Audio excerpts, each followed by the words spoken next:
3 minutes is all it takes to get cool looking overlays for your Twitch OBS stream, and we'll also show how to add them to OBS. And we'll start with how did I get mine? Well, I got mine from Fiverr, from Fares in particular. My Fiverr affiliate link is in the description, and use code Harry, all caps, at checkout for 10% off. There is over 3,000 services in the overlay section, so you are spoiled for choice. Next up, you could make your own overlay using free image editing software. This is GIMP, which is in the description.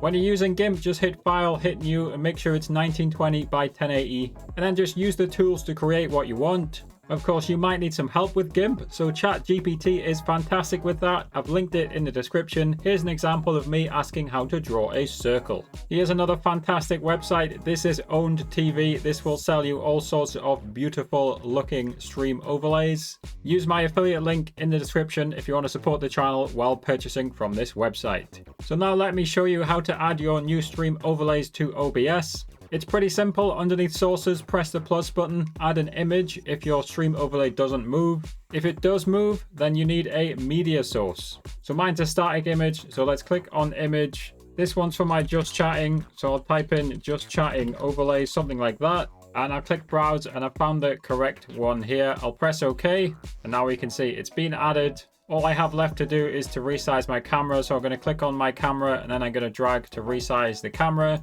and fit it inside the area where the camera is supposed to go. If you need to reorder things, don't forget you can click and drag to move things around if they're in the wrong order. Let's quickly show how to make a new scene. So let's do a starting soon scene. So I'll call mine starting, and very simply I'll just add an image. I'll say starting soon, and whoop, I can't spell. There we go, starting soon. Click on browse, find my starting one. So I found it here. It's now been added. Simple as that. Now I can click back and forth between the correct scenes. After subscribing, watch this video to customize your Twitch offline page, banner, and panels.